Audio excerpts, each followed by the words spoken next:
En lisant Matthieu 15, 22, 28, Marc 7, 24, 30, nous voyons une femme cananéenne dans la détresse qui s'écrie dans son besoin « Aie pitié de moi, Seigneur, fils de David ». N'était-ce pas une prière pressante?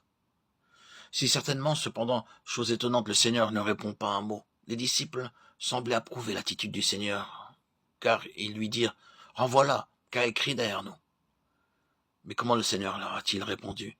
Il dit « Je n'ai été envoyé que vers les brebis perdues de la maison d'Israël ». Cette réponse du Seigneur permit à cette femme de découvrir la manière de s'approcher de lui. Elle vit que le fils David était en relation avec la maison d'Israël et non avec les nations. C'est alors qu'elle s'est prosternée devant lui en disant « Seigneur, aide-moi ». Elle l'appelle maintenant Seigneur et non pas fils de David. Elle a réalisé que seule la maison d'Israël avait le droit d'user de ce titre. Elle a donc délaissé sa mauvaise conception des choses pour renouveler sa demande au Seigneur.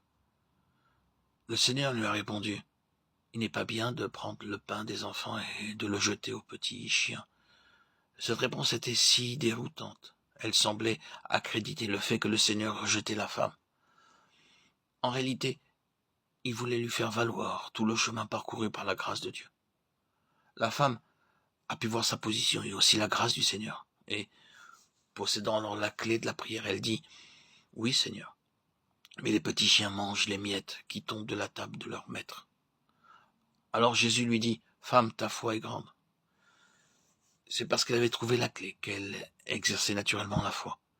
Dans Marc 7, nous lisons que le Seigneur dit « À cause de cette parole, va, le démon est sorti de ta fille. » Sa brève prière fut exaucée car elle possédait la clé et prit avec, à propos. C'est ce que nous devons apprendre. Souvent nous faisons des efforts pour prier sans aucune réponse de la part de Dieu.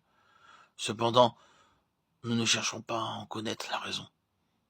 Frères et sœurs, comment voulons-nous que Dieu réponde aux prières qui n'atteignent pas le but?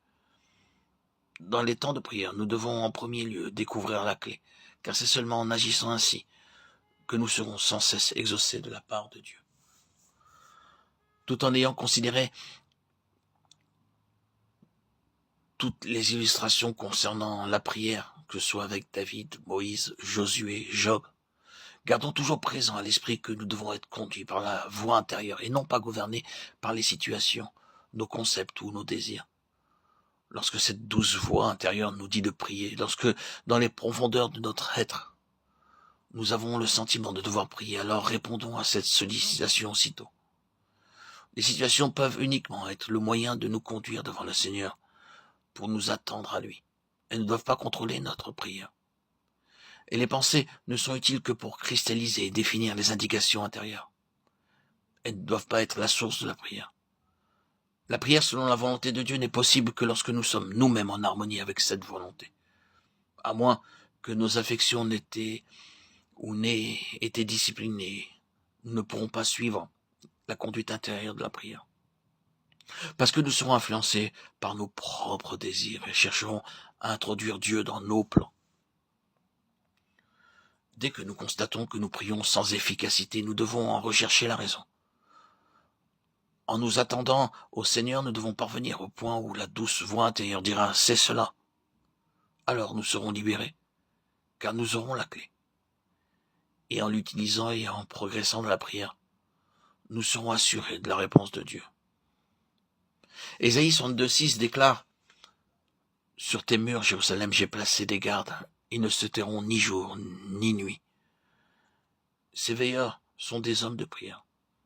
Ils doivent être attentifs à ce qui peut survenir et avertir les autres.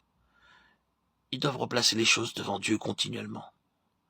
Il ne s'agit pas d'individus isolés dont il est question dans ce passage. Ils ne se tairont ni jour ni nuit.